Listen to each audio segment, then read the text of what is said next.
Hi everyone, welcome back to the remote stream. Next to the remote stage is Adele Strickland. Adele is a wellness in the workplace resilience trainer and ICF accredited coach, specialising in reducing stress and burnout. Adele will be discussing the cost of workplace stress and how organisations can reduce it. So welcome to the stage, Adele. Hi Ellie, thank you so much. It's fantastic to be here. I've been listening to a few of the other presenters today and the speakers are just brilliant. It's such a great spectrum of speakers that you've got today. So thanks very much for hosting it. That's okay, you're welcome. Take it away. Brilliant. So what is the cost of workplace stress and how can organisations reduce it? Well, if you on LinkedIn, I've put my details in the chat box. I would love to discuss this with you more, but the first question I'd just like to know is, how are you feeling today? Have a little look at my blob tree. I use this a lot as a resilience trainer, and just let me know in the chat box, how are you feeling? Are you feeling like you need a hug, number 12? Or perhaps you're at the top of the tree looking down at everybody, a number 2. But how are you feeling right now? It would be interesting to know, interesting to get that insight just for yourself, but also to understand how the COVID pandemic has affected us all. It's not been easy. It's been difficult for a number of reasons. And it's always good to find out how you're coping. Okay, well, as those come in, I will carry on and come back to it at the end of the presentation. So today's conversation, what are the real costs of workplace stress? What does it mean not only to you, but to your organization? What does it mean if you're managing a team? What does it mean for your teams? What is stress costing you both professionally and personally? And I would like to explore practical ways in this presentation how you can build a resilient mindset to reduce your stress. And resiliency is all about knowing what you feel, how you feel it, and the emotional agility that you have to overcome bouncing back from difficult work times. So let's have a quick look at who I am and work that I've done in the past. So this is me, Adele Strickland. I am a resilience trainer. I reduce workplace stress. I'm also an accredited coach. And these are the highlights. I am an international best-selling author, which is fantastic. And I'm sure the British Army have read all of my book. That was a friend, in all honesty, in full transparency. I got him to read it and post a photograph. But it is an international best-selling book. It went to number 1 in Australia, and the UK. And it knocked Michael Mosley off the top spot fantastically for at least a week, which was brilliant. I also host wellbeing retreats, and this is one of my wellbeing retreats in Greece. And these are the highlights. This is the things that get me up in the morning, that make me feel great. But in full disclosure, this isn't always the case. I have suffered from burnout and stress. Now, when I was 20, burnout looked very, very different to now during COVID. So in my 20s, it was workload, it was a difficult conversation, it went on for a long period of time, and eventually the burnout was obvious. A phone call and a letter landing on my desk made me run for the door and took at least 2 weeks off sick. I couldn't cope with the work that was going on. During lockdown, burnout has looked very, very different.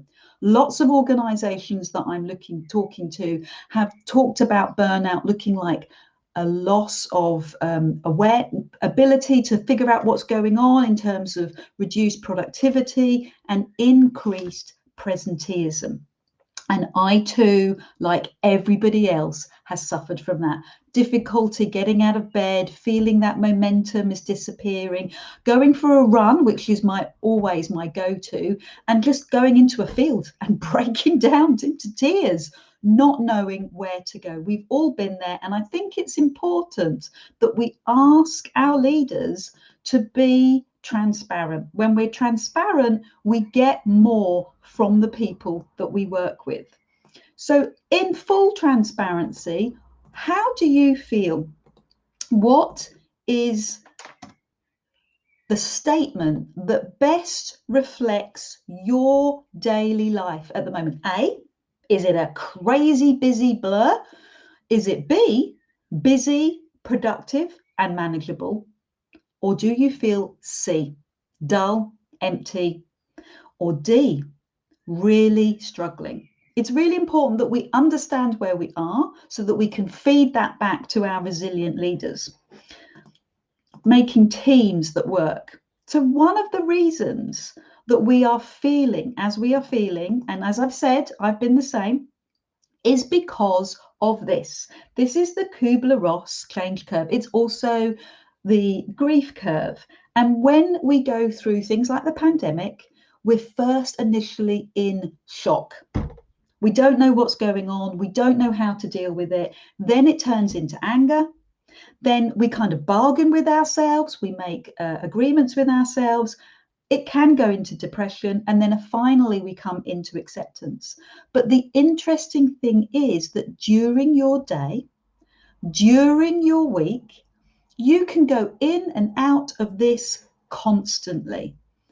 So it doesn't mean that you're going to be doing it every moment, but you are going to be feeling shocked over and over again. And sometimes you'll just get straight through to acceptance much, much quicker. But it's awareness of why we're feeling it. So what is the cost of stress? 51% of managers have admitted to burnout in the last few months because they're adding in more hours to their day. So their workload has increased because we haven't got the commute. Because we're not going to the office and coming back to the office, we are using that time to put in more work. And what that means is we're not getting any breaks. And because we're not getting up from the desk, we're not walking around as much as we'd like, it means that some of the really productive work is being left on the sidelines. Meaningful work sits on the sidelines. Coordinating work online is incredibly difficult. So most businesses are reshaping, but some are still stuck in that firefighting mode. And these statistics show that managers are burning out in higher numbers. And throughout 2020, these statistics are likely to get worse moving in 2021 and beyond, because managers are just not taking the time off that they need to. They need to take time off to decompress. And it's important that organizations allow and encourage employees to do that. As Alan said in the last presentation, making sure that you finish at the weekend, you don't work at the weekend. And that is something that comes down from the top leadership and filters through to the teams. So 80% of employers are concerned about the drop in productivity caused by stress and presenteeism. And it makes a concern for future business success. So did you see the HSBC?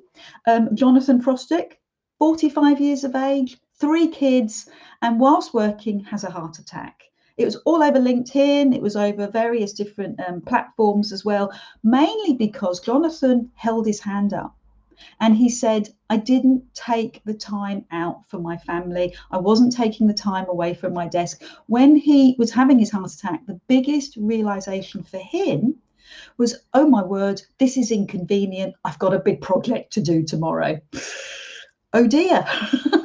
So that was his aha moment. He woke up, he realized, I have to do something about it. So Deloitte estimates that in 2020, workplace stress is costing $45 billion is lost because of poor mental health. And that's just in the UK. And they've put that down to presenteeism. And that is when you come to work and you're feeling a bit poorly, you're feeling a bit unwell, but you have to turn up, you're showing face, you're making sure that you're there on the Zoom room. But this is broken down to absenteeism costs, which is 7 billion, and 27 of that is actually presenteeism. So stress in the workplace is an issue, and it's something that we're taking very seriously. If you do, as an individual, go off on long-term sick, it's going to cost the organisation at least £30,000 to come back and replace you. So it's in the organisation's best interest to make sure that you're well looked after and that you also take that responsibility yourself. So I've published a white paper, How Much is Mental Health in the Workplace Costing? You can download it from my LinkedIn profile. Feel free to connect. I'd love to chat. But let's talk about burnout and find out what that means to you and what it would look like. So burnout has lots of different phases. Thank you, Ellie. I appreciate that. I'm glad you're enjoying it. So the first phase of burnout is, well, before we hit burnout, we're in the honeymoon phase. We get a new job or we get a new project and we're very committed. We feel that we have a compulsion, perhaps, to prove ourselves. So we feel creative, we feel productive, we get the job done. Fantastic. And then if we do this for a long time and we're not getting the feedback that we want, or we're not getting the results that we want, we start to feel stress. So this is the first stage of burnout, and that's anxiety. We start to avoid making decisions. We feel tired, fatigued, changes in appetite, whether that's more or less. So most of us have felt that during lockdown. Can't focus, finding you're irritable with family or work. And then over a longer period of time, that starts to become chronic stress. So your body has got used to that level of stress. It starts to habitually create that hormone response. And that's when we start to get angry, apathy towards our jobs, exhaustion, cynical, or sometimes you'll get people that actually deny that there's a problem. They just sort of put their head down and ignore it. And then we'll start to use alcohol or caffeine, or we lose interest in our habits, hobbies, and that even exacerbates the issue. So burnout itself creates a behavioral change, the way that you react, and it can cause chronic illnesses. So it's something that we need to get a grips with. We need to notice it as it's happening and make those changes.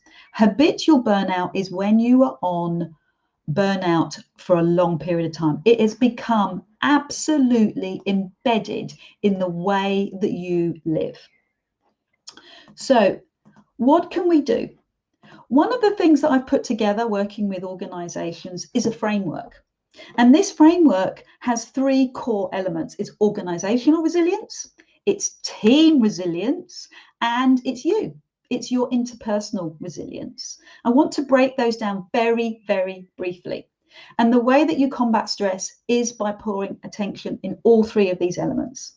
So my 6 core levels of resilience organizations is based on resilience being a longer term solution to reducing stress, to improving well-being. It's a continuum, and each level builds upon the next. We cultivate a culture of well-being and emotional strength. And the steps are outlined. I'd be very happy to share those. Connect with me on LinkedIn.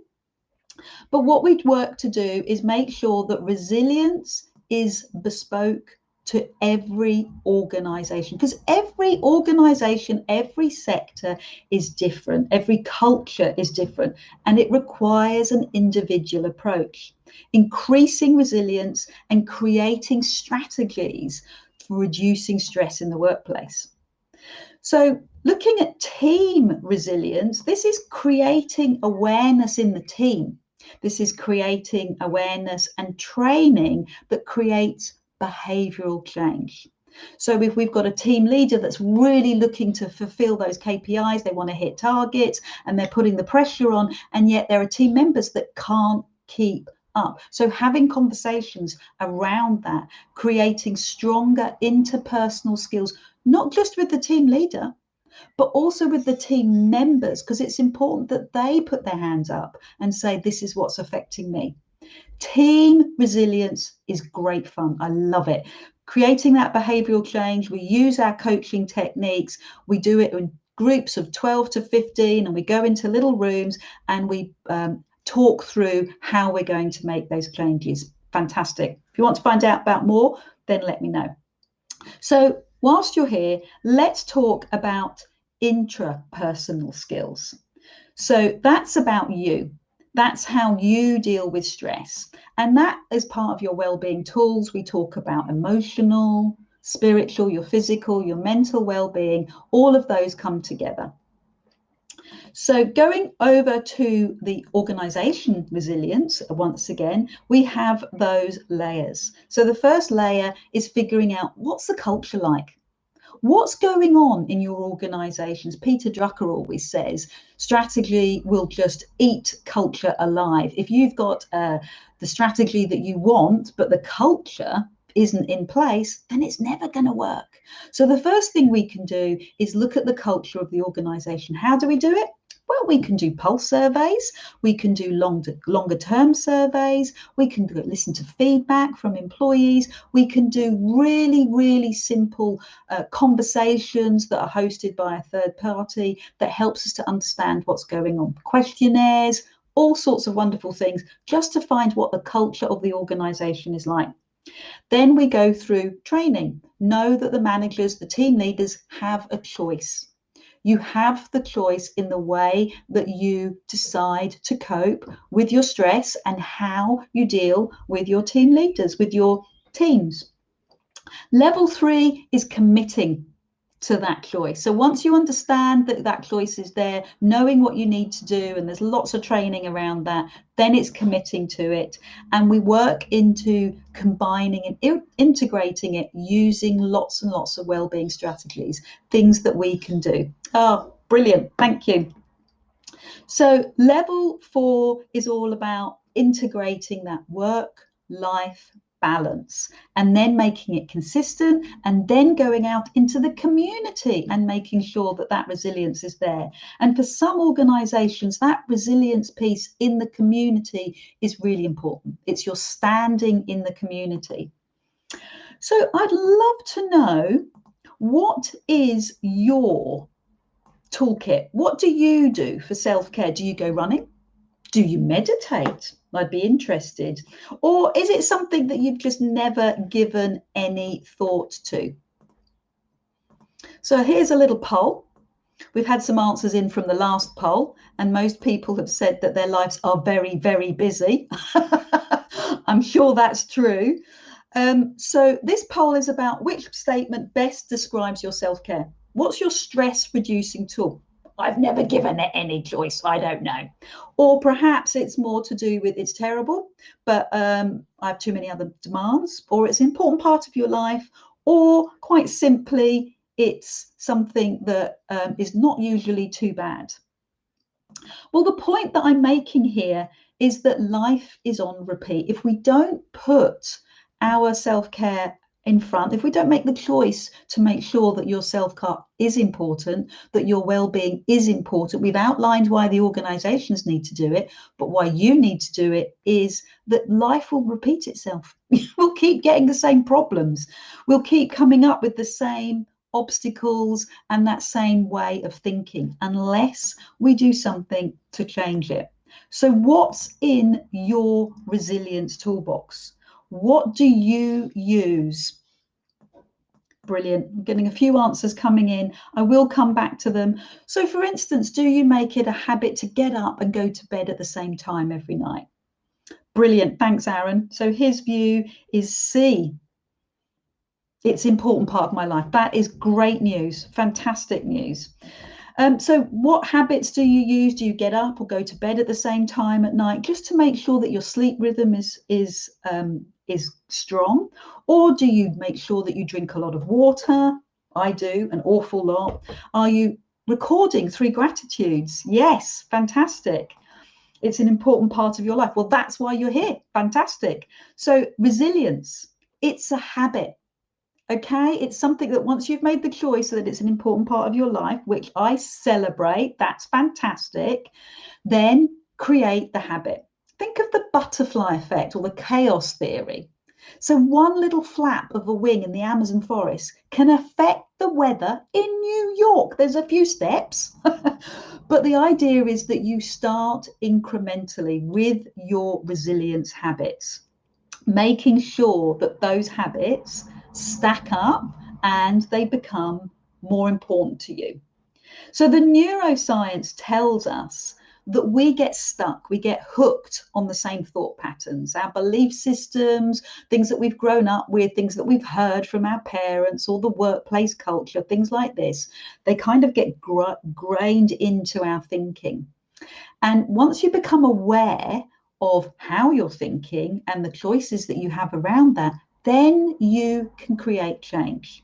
So there's a fantastic book called The Chimp Paradox, or there's other theories about system 1 and system 2, which is all about having that chimp part of the brain, the part of the brain that is where your emotional responses come. For instance, in the car, someone cuts you up. What's your first reaction? That is the limbic part of your brain, the chimp part of your brain, the emotional reaction. You then have a choice. How do I deal with that rude person? Do you stop and calmly drive on? Or you can imagine what the opposite alternative is. And that's the difference between the two parts of the brain. It's making sure that we are aware of our emotional responses and we listen to how we would prefer to feel. For instance, when we think of the Friday night, a couple of bottles of wine, a couple of glasses of wine, and the takeaway, that's fine. That's emotional response to your week, your busy week. But how do you want to feel the next day? That's the emotional agility. That's the way that we want to feel over a longer period of time. So moving away from that emotional response and looking for something that's going to benefit us in the longer term. So resilience. Are you mindful? Yes, I've deliberately spelt that incorrectly. Or are you mindful? Do you see the difference? Mindful, lots and lots going on in your head. Mindful is that ability to step back. How do you get there? Well, quantum physics tell us that we are connected to everything around us. The old laws of Newtonian physics has gone out the window. We know that everything is energy, everything is matter. So by reducing your mind, being mindful, and releasing it to mindfulness is simply going out for a walk, making sure that that habit, that resilience habit, happens for you every day to help you relax. One of the things that I'd like to talk about as well, just very, very briefly, because I know we're running out of time, is resilience through nourishment. Now, you know that there's some food or there's some breakfasts that you'll have that will make you feel grumpy, irritable, tired. I know growing up, toast and tea for breakfast, loved it. But after a while, I'd know that I would feel exhausted in an hour or two time. I would feel hungry in an hour or two time. And that got me on that whole course of having to eat throughout the day. So if you choose a breakfast or a lunch that makes you feel stronger, you feel nourished for the day, then that's going to help you to feel strong, less antagonistic through the day. So this picture is here for a reason. Let me draw to your attention that most of the food products in the supermarket are marketing. There's a little tip for you. If you walk around the outside of the supermarket, or even better, online, then you will only pick up the products that you actually need. The inside aisles are all full of sweeties, chocolate, processed food, all the things that we can best do without. Clean eating's been a thing for many, many years, and there's a reason for it. It makes you feel more energetic. It helps you to bounce back. You know this. You know that if you have your fizzy drinks during the day, you are going to feel pants by the end of the day. You know that if you have 15 coffees, slight exaggeration, you're going to feel pants by the end of the day, or you're going to be so wired that you can't sleep. It's common sense, but it's lovely to hear, and it helps us to make us feel stronger in our resolution to do something about it. Movement. What movement do you love? What is your thing that you love to do? Is it an online Pilates class, my thing? Is it being outside and enjoying the trees and nature and helping us to become mindful? Or is it something, cycling, running, something like that for you? The point is, do something that excites you. If it's going to the gym 3 times a week, fine, let that be it. But it doesn't have to be. Making sure that you are doing something that you enjoy will mean that you will do it repeatedly. You will do that habit over and over again. And lots of authors tell us that the hardest thing is actually knowing what we want. Taking that time to ask ourselves that question, that's important. And the motto is stay flexible. Stay flexible to keep yourself healthy, happy, and resilient. So there's 3 types of exercise that we need to do. You probably know this: cardio exercise. That's great for your heart and lungs. That's what gets you out of breath. And when you're moving, when you're outside, when you're doing a talking meeting, you're also helping your immune system. How does that work? Well, if you think about the blood rushing around your body, it's pumped. Your blood is pumped by a pumping mechanism, the heart. The immune system works on lymphatic system, and the lymphs around your body only work when you move. They love gentle exercise. It helps to stimulate. There's no pump like the heart to get those white blood cells going and around your body. The only thing that gets your immune system working is movement. Doesn't have to be running, but it does need to be walking, getting outside and moving your body. So that's another big reason why you combine running or walking or just being outside. It helps you with mindfulness and it helps with your immune system. So the second one is to make sure that you do weight training. So whether that's resistance training or weight training, whether that's body work and using your own body, or that's using weights, it's an essential part of your fitness, especially for women of a certain age. Osteoporosis is an issue, especially in the upper body, because we have that muscle wastage. So if we make sure that we're doing a little bit of weight training, it doesn't have to be massive, but a little bit is going to make sure that you keep your muscle tone, but more importantly, it keeps your bone density. Cardiovascular is important, muscular strength is important. So what's the third one? Pilates. No, okay, it doesn't have to be Pilates. Tai Chi. Yoga. A mindfulness practice that's going to help you to stretch. Fantastic that you're getting outside. We've discussed why. Brilliant that you're doing weight training. We've discussed why. Stretching after exercise is vital to stop us becoming injured. So 3 elements: cardio, muscular, and Pilates. I mean,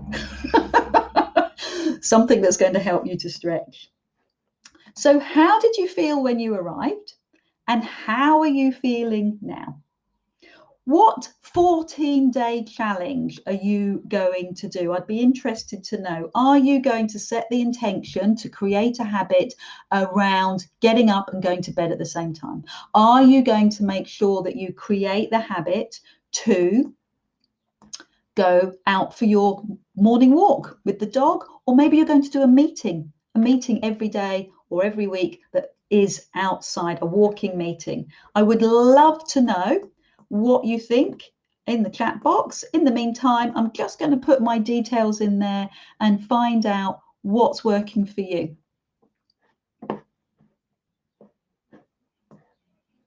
Be great if we connected on LinkedIn.